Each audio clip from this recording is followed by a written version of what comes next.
শিব।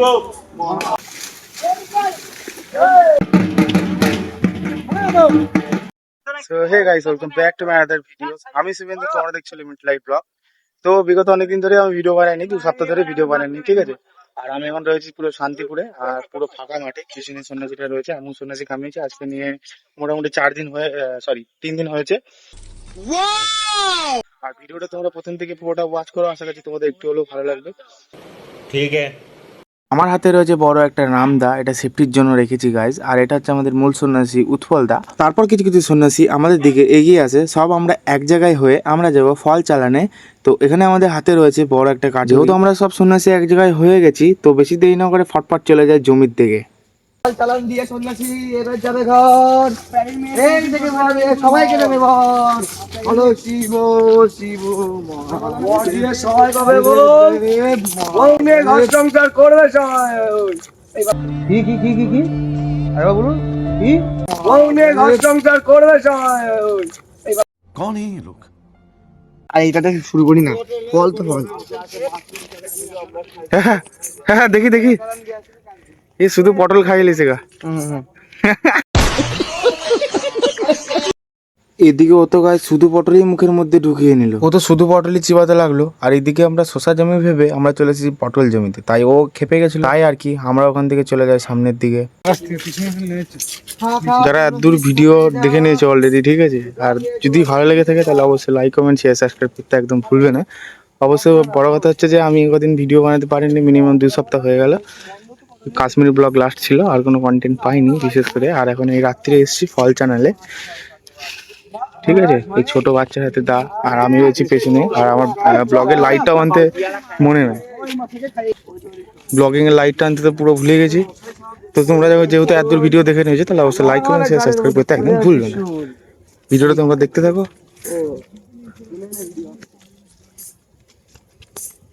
আমাদের সন্ন্যাসী ওইদিকে আরো বাকি রয়েছে, ওই অন্ধকারে লাইট জ্বলছে ওখানে 2-1টা, ওই অন্ধকারে রয়েছে কিছু সন্ন্যাসী।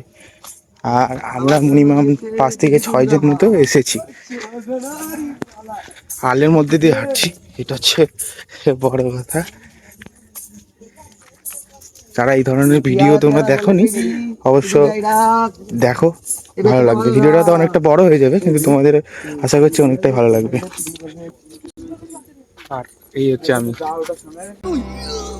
পেয়ারা জমিতে ঢোকার জন্য আমাদেরকে পুরো বেড়া কেটে ঢুকতে হয় ভেতরে। আর ভিতরে ঢুকে পেয়ারা নামমাত্র কিছু ছিল না। তারপর আমরা চলে যাই আরেকটা জমিতে। তো তোমরা এখানে কি হয় সেইটা পুরোটা দেখো। আমরা ঢুকে গেছি পেয়ারা বাগানে ছোট বাচ্চা বাচ্চা নিয়ে। হুম, এই হচ্ছে সন্ন্যাসী, হচ্ছে বড় সন্ন্যাসী আমাদের থেকে, তো বড় হয়ে পেয়ারা।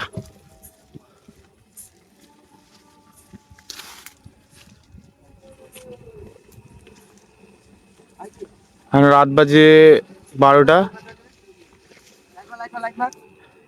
মাল খাবোই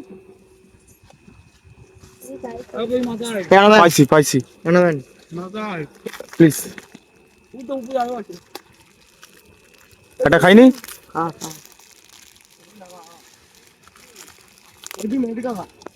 বেত্ত বেত্ত বেত্ত বেত্ত বেত্ত নে বেত্ত নে বেত্ত বেত্ত এই লাইট দে, এই দেখি এই সোদা বেত্ত খাও না। ওখান থেকে গাছ একটা পেয়ারা ছেড়ে নিয়ে আমি তো ক্যামেরা ধরতে ধরতে ব্যস্ত ছিলাম। তারপর আর কি পেয়ারাটা ঝাপ করে বার করেই কোনো রকম ধোয়া মোজা নাই, গামছায় মুছে নিয়ে টুকুস করে গাইস মুখের মধ্যে নিয়ে। আর গাইস পেয়ারাটা খেতে ছিল অনেকটা মিষ্টি মিষ্টি, কারণ একটু বৃষ্টি হয়েছিল, সেই জন্য পেয়ারাটা একটু মিষ্টি মিষ্টি ছিল। আর এইদিকে তো পুরো এরা বাগানের হাফ পেয়ারা ধরতে গেলে এরাই খেয়ে নিয়েছে, ঠিক আছে। আর আমিও পেয়ারা খেতে খেতে ওদের পেছু পেছু যেতে থাকি। ব্যাপারটা হচ্ছে যে আমরা সন্ন্যাসী কামিয়ে আছি বলে আমাদের জমির মালিকও কিছু বলবে না। আর বিশেষ করে আমরা কিন্তু বেশি পেয়ারা ছিঁড়ি না, আর বছরে একবার তো মোটামুটি পেয়ারা ছিঁড়া যায় গাইস, খুব একটা অসুবিধা হয় বলে মনে হয় না। বছরে একবারই ক্ষতি হবে তো কি হয়, সন্ন্যাসী ছাড়া আর তো কেউ ফল খাবেও না, ঠিক আছে। মোটামুটি আমরা 5-6 জন এসেছিলাম, হ্যাঁ। তো তারপরে আর কি আমরা চলে যাই আরেকটা পেয়ারা বাগানে, কারণ এখানে ঠিকঠাক পেয়ারা ছিল না, ঠিক আছে। তো চলো তোমাদের গিয়ে আরেকটা বাগানে গিয়ে দেখায়। গাইস গাইস গাইস আমাদের রয়্যাল এন্ট্রি হয়ে যায় পেয়ারা বাগানে। মনে হচ্ছে এমন করে গাছ ভাঙছে, মনে হচ্ছে যে ওর বাপের গাছ, ঠিক আছে। হুট সে গো বেড়া টেড়া ভেঙে টুকে আমরা ঠিকঠাক করে ঢুকে যাই গাইস পেয়ারা বাগানের মধ্যে, ঠিক আছে। আর পেয়ারা বাগানের মধ্যে ঢোকার পরেই হয়ে যায় উৎপাত শুরু। তোমরা জাস্ট একবার পেয়ারা করে দেখো, ঠিক আছে। জাস্ট সাইজগুলো এক একটা দেখো। এদিকে এইটুকুটুকু পেয়ারা ছিঁড়তে গাইস, পেয়ারার মধ্যে কি ছিল না ছিল আমি কিন্তু কিছু দেখি। ভিডিওর সময় আমি কিন্তু এইসব পেয়ারাগুলো না নিমেষের মধ্যে খেয়ে ফেলি। খাওয়ার পর অবশ্য আমার শরীরটা একটু খারাপ হয়েছিল, তবু কোনো ব্যাপার না, বছরে একবার ভাই কামিয়েছি, ওইসব কোনো সমস্যা হতে পারেই, আর হোক কোনো যায় আসে না, ঠিক আছে। আর তারপরে গাইস পেয়ারাগুলো আমি টুকটুক করে মুছে টুচে বেশ দেখতে পাচ্ছি যে আমার গামছার মধ্যে কি অবস্থা হয়, ঠিক আছে। সে যাই হোক কোনো ব্যাপার না, আমি কিন্তু নির্লজ্জের মধ্যে সেই পেয়ারাটাকে খেয়ে নিই। হ্যাঁ, ওটা খাওয়ার পর গাইস আমার পেটটা একটু গোলমাল করছিল, খালি পেটে খালি শুধু পেয়ারাই খেয়েছি, ঠিক আছে। সেটাও বড় কথা না, বড় কথা হচ্ছে যে আমাদের পেয়ারা ছেঁড়া কমপ্লিট হয়ে যাওয়ার পর আমরা চলে যাই সোজা মূল কাজের দিকে। তারপর কি কি হলো সেটা তোমরা পুরোটা দেখতে থাকো, নাহলে ভিডিওর কিছুই বুঝতে পারবে না। ওইটা কাটা ভাঙা শুরু বলো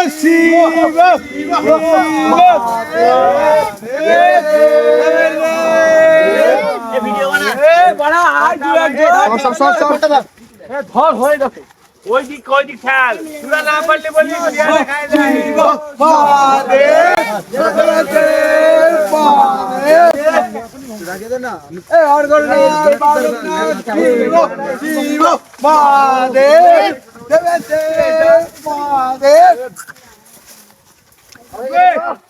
কোচিংটা ধরো শুভেন্দু ওই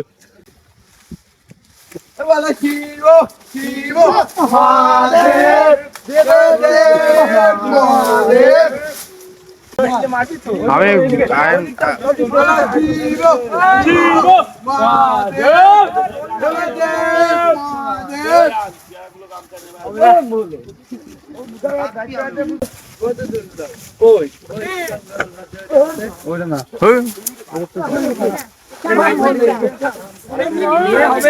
ওই গাছটি যখন এত চেষ্টা করে যখন তুলতে পারেনি, তারপর ওরা দা হিসো যা ছিল সেগুলো নিয়েও কুপিয়ে তোলার চেষ্টা করলো, কিন্তু গাছটা তবুও উঠাতে পারেনি। শিব শিব মহাদেব দেব দেব মহাদেব মিথ্যে বলে পারে ওরা ভেঙে যাবে কিন্তু ওটা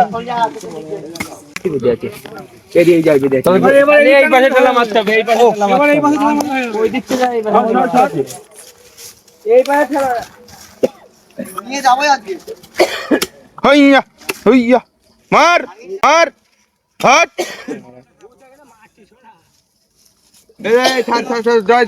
ওই মানিকের ছোটটা ওটা নিয়ে আয় আমার কাছে দেখ, তাই নাকি? যাই হোক গাইস, খেজুর গাছ তো ওরা কোনো মতে তুলতে পারলো না। তারপর আরো কিছু জিনিস আছে সেগুলো ওরা উঠিয়ে নিয়ে যায়, যেমন বাঁশ কেটেছিল, সেই ভিডিওটাও তোমরা দেখো, আশা করছি তোমাদের অনেক ভালো লাগবে। আর এতদূর যখন ভিডিও ওয়াচ করেই নিয়েছো, তাহলে গাইস তোমাদেরকে বারবার আমি একটা কথাই বলি, লাইক কমেন্ট শেয়ার সাবস্ক্রাইব করতে একদমই ভুলবে না। আর যদি ভিডিওটা তোমরা ফেসবুক থেকে দেখে থাকো, তাহলে অবশ্যই ভাই তোমরা ফলো করে নিও, ঠিক আছে। এইটুকুই তোমাদের কাছে আমার আশা, আর আমার কাছে কিছুই না। কিছুদিন পুকুরে চান করার জন্য আমার চুলের অবস্থা হয়ে গেছিলো খারাপ, আর এইদিকে কৌশিকদের সঙ্গে কি হয় সেটা তোমরা দেখো, নাহলে কিছুই বুঝতে পারবে না। কৌশিক পা দিচ্ছে গুয়ে।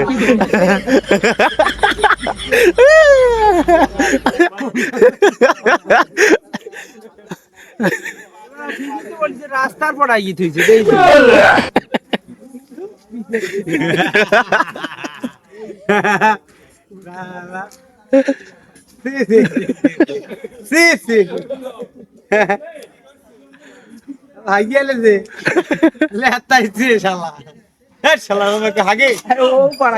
বাচ্চা চলে গেছে। আমি ফার্স্ট পড়াইছি তারপরে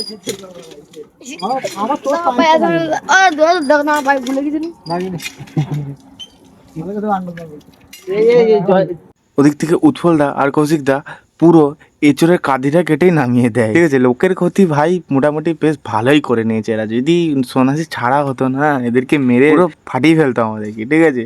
যাই হোক, খুব মজাও এসেছে আর খুব ভালোও লেগেছে। পরের বার যদি হয় আমি আবার সন্ন্যাসী কামাবো, ঠিক আছে। এদিক থেকে এরা যখন একটা বড় লম্বা বাঁশ কেটে নিয়ে যাওয়ার পর এদের একটা অলৌকিক শক্তি এদের মধ্যে বাস করেছিল। এরা পুরো কেটে নিয়ে যাওয়ার পর মাঠে নিয়ে গিয়ে শুরু করে দেয় একটা অলৌকিক নাচ, যেটা ছিল অবাক করার। তোমরা না দেখলে কিছুই বুঝতে পারবে না।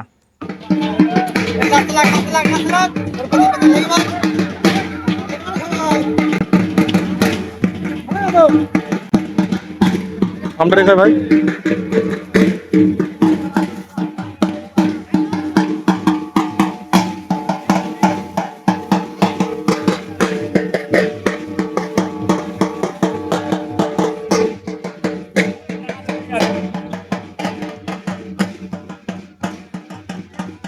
সেটা হলো আমাদের চড়কের দেবতা মহাদেব, যিনি অনেকটাই জাগ্রত, অনেকটাই শক্তি। আর আমি যে জায়গাটায় রয়েছি এটা হলো শান্তিপুর পাঁচপথা নতুন পাড়া সবুজ সংঘ ক্লাব।